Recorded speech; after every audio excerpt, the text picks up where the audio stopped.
এইবাৰ মই মালবিকা বাইদেউক জোৰেৰে চুদিবলৈ ল'লোঁ। বাৰীডাল ভালকৈ সোমাবলৈ মই তেওঁৰ ভৰি দুটা একদম ওপৰলৈ দাঙি দিলোঁ। তেওঁ আহ আহ কৈ সুখত চিঞৰিবলৈ ধৰিলে।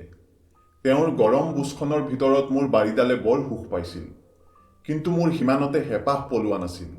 আৰু বেছি সুখ বিচাৰি মই প্ৰতিবাৰে আগতকৈ বেছি জোৰেৰে ভিতৰলৈ সোমাই যাওঁ। তেনেকৈ বাৰীডাল তেওঁৰ বুচৰ গুৰি পালেগৈ আৰু ওলোৱা সোমোৱা কৰিবলৈ ল'লে। মোৰ গতিৰ লগে লগে বাইদেউৰ চিঞৰো বাঢ়ি গ'ল। এইবাৰ মই তেওঁৰ মুখখন হাতেৰে হেঁচি বন্ধ কৰিলোঁ। তেওঁ হাতখন খুলিবলৈ চেষ্টা কৰিছিল যদিও মই জোৰেৰে ধৰি থাকিলোঁ। অলপ সময় চেষ্টা কৰি ভাগৰি পৰি তেওঁ হাতখন এৰি দিলে। তেওঁৰ চকুত সেই অসহায় অৱস্থা জিলিকি উঠিল।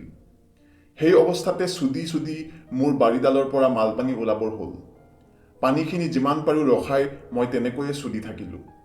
অৱশেষত মই ৰ'ব নোৱাৰি বাইদেউৰ বুচৰ ভিতৰতে গোটেই পানী এৰি দিলোঁ। বাইদেৱে ভিতৰত গৰম অনুভৱ কৰি সেয়া বুজিলে আৰু মৰমেৰে মোৰ চকুলৈ চালে। মই তেওঁৰ মুখৰ পৰা হাত অঁতৰাই চুদা বন্ধ কৰিলোঁ আৰু তেওঁৰ কাষতে শুই পৰিলোঁ। এইবাৰ বাইদেউ উঠি মোৰ বাৰীৰ কাষ পালেগৈ। পানী ওলোৱাৰ পিছত কোমল হৈ পৰা বাৰীডাল তেওঁ হাতেৰে মাৰিবলৈ ধৰিলে। অলপ সময় হাত মৰাৰ পিছত তেওঁ বাৰীডালত মুখখন লগাই দিলে। প্ৰথমতে মূৰটো মুখত ভৰাই চুপি লাহে লাহে গোটেই বাৰীডাল চেলেকিবলৈ ল'লে। বাইদেউৰ ওঠ আৰু জিভাৰ স্পৰ্শত বাৰীডাল আকৌ টান হৈ উঠিল আৰু মই সুখত চকু মুদি দিলোঁ। তেওঁ কিছু সময় চেলেকি আকৌ চুপিবলৈ ধৰিলে আৰু লাহে লাহে গোটেই বাৰীডাল মুখত ভৰাই পেলালে।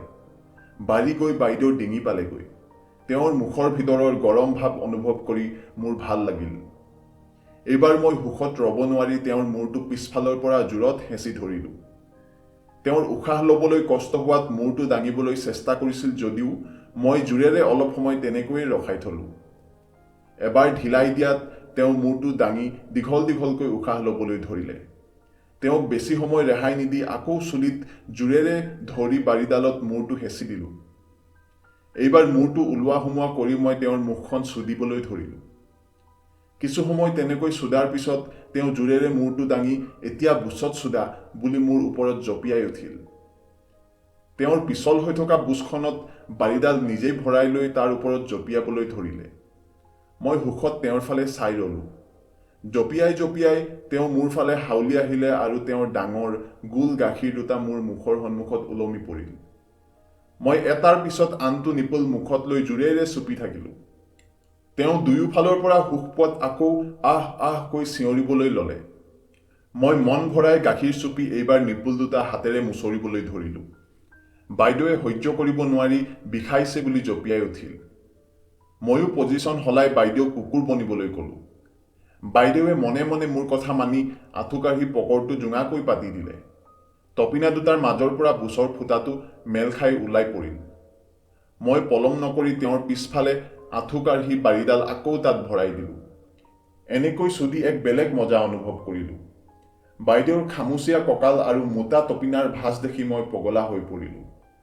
উত্তেজনাত মই তেওঁৰ কঁকালত জোৰেৰে গবা মাৰি ধৰি ক্ষিপ্ৰতাৰে চুদিবলৈ ধৰিলোঁ। তেওঁ পিছফালে ঘূৰি এখন হাতেৰে মোক লাহেকৈ কৰিবলৈ ইংগিত দিলে। কিন্তু মই তাক আওকাণ কৰি গাৰ বলেৰে চুদি থাকিলোঁ। তেওঁ যিমানেই চিঞৰিলে মই সিমানেই উত্তেজিত হ'লোঁ। মোৰ উৰু তেওঁৰ টপিনাত লাগি থাপ থাপ শব্দ কৰি থাকিল। বহু সময় তেনেকৈ চুদাৰ পিছত মোৰ আকৌ মালপানী ওলাবৰ হ'ল। মই আকৌ তেওঁৰ বুচৰ ভিতৰতে পানীখিনি এৰি দিলোঁ। তাৰ পিছত বাৰীডাল কোমল হৈ পৰাত বুচৰ পৰা উলিয়াই দিলোঁ। তাৰ পিছে পিছে বুচখনৰ পৰা বগা বগা মালপানীবোৰ বাহিৰলৈ বৈ আহিল। মই প্ৰথমবাৰৰ বাবে সেই দৃশ্য দেখি খুব সন্তুষ্টি লাভ কৰিলোঁ। তেনেতে মোৰ মনত এটা বুদ্ধি খেলালে। মই তাৰে পানী অলপ আঙুলিত লৈ বাইদেউৰ মুখলৈ দিলোঁ।